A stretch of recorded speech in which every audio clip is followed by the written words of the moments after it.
بھی دیکھا اور اس کے مقابلے میں بھی مسجد والوں کو ایک حصار اور قلعہ عطا فرمایا۔ پاک محبوب علیہ الصلوۃ والسلام ارشاد فرماتے ہیں کہ جس وقت مسجد میں ان احدکم اذا اراد ان یخرج من المسجد، تم میں سے جب کوئی مسجد میں سے نکلنے کا ارادہ کرے، پہلے مسجد میں تھا، اس میں ایک قلعہ تھا، اگرچہ وہ بڑا شیطان تو مار کرتا ہی ہے لیکن بہت سے شیطانوں سے یہ بچا ہوا تھا، اب مسجد میں نماز پڑھنے آ گیا ہے، نکلنا چاہتا ہے، اس کے ارادے پر وہ مطلع ہو رہے ہیں، تداعت جنود ابلیس، جب یہ نکلنے کا ارادہ کرتا ہے وہ دروازوں پہ جھانک جھانک کے دیکھتے ہیں کہ اب باہر کب نکلتا، ایک وقت کی تو پڑھنے آ گیا، اگلی نہیں پڑھنے دوں گا، جمعے کی پڑھ گیا ہے تو اس کو اثر نہیں پڑھنے دوں گا، اس طرح کے وہ شیطان باہر کھڑے ہیں۔ ہمارے آقا صلی اللہ علیہ وسلم ارشاد فرماتے ہیں تداعت جنود ابلیس، لشکر ابلیس کے ایک دوسرے کو آواز دیتے ہیں، ایک دوسرے کو وہ باہر کھڑے ہو کے اکٹھا کرتے ہیں کہ نماز ہو گئی ہے، جمعہ ہو گیا ہے، عصر پڑھی گئی ہے، مغرب کی نماز ہو گئی ہے، اب نمازی باہر نکل رہے ہیں، سارے اکٹھے ہو جاؤ۔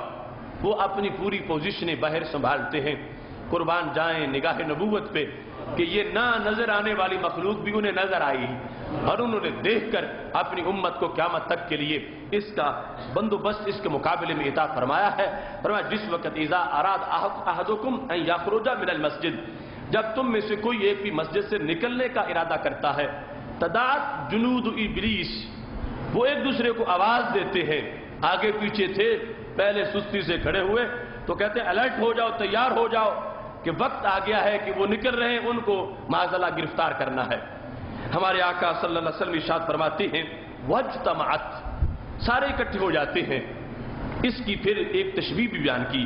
فرمایا کما تجتمع النحل علی یعصوبہا، جس طرح شہد کی مکھیاں اپنی ملکہ کے گرد اکٹھی ہوتی ہیں، اس طرح وہ یعصوب کے گرد جس طرح مکھیاں دوسری اکٹھی ہو جاتی ہیں، ایسے ہی یہ شیطان جو دوسرے آگے پیچھے تھے، ایک کے پاس جو باہر کھڑا ہے اس کے پاس سارے اکٹھے ہو جاتے ہیں۔ ہمارے آقا صلی اللہ علیہ وسلم ارشاد فرماتے ہیں اب ان کا بندوبست ہے کہ اس کو کسی طرح گمراہ کیا جائے، اس کے دل میں کوئی خیال ڈالا جائے، اس کے دل میں کسی طرح مسجد سے نفرت، مسجد والوں سے، کسی نمازی سے جھگڑا، کسی سے ناراضگی، کہیں گھر کا کوئی معاملہ کہ آتا ہوں تو پیچھے دکان جو ہے وہ مندہ ہو جاتا ہے، آتا ہوں مسجد میں وقت بہت ضائع ہو جاتا ہے، اس طرح کی بہت سی سوچیں انہوں نے دل میں ڈالنی ہوتی ہیں، انہوں نے کوئی ڈنڈے نہیں مارنے ہوتے کہ باہر نکل رہا اب اس کو زخمی کر دو، شیطان کا حملہ دل پر ہے کہ وہ خیال ڈالے گا کہ اب کسی طرح اگلی نماز پڑھنا ہے یا کچھ نہ کچھ اس کی دلچسپی نماز سے کم ہو یا کچھ نہ کچھ بے رغبتی اس کے اندر پیدا ہو، یہ ان کا حملہ ہوتا ہے جو سارے وہاں تیاری کر کے باہر کھڑے ہیں۔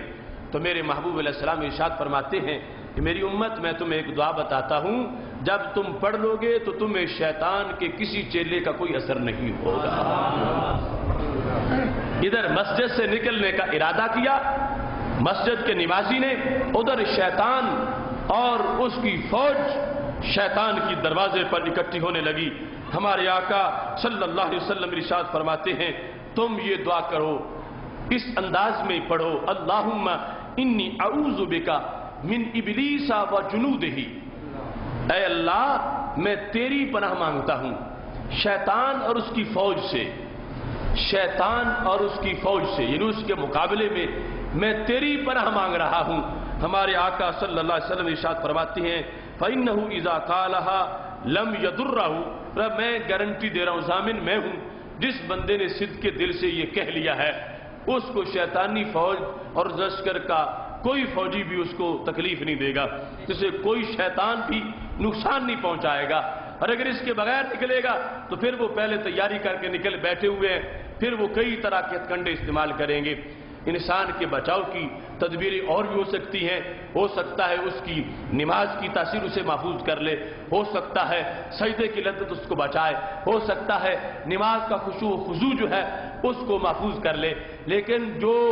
پھر بھی اس پر حملے کا خطرہ ہے تو ہمارے آقا صلی اللہ علیہ وسلم ارشاد فرماتے ہیں جو تجھے نسخہ میں عطا کر رہا ہوں، جس وقت تم یہ پڑھو گے تو تم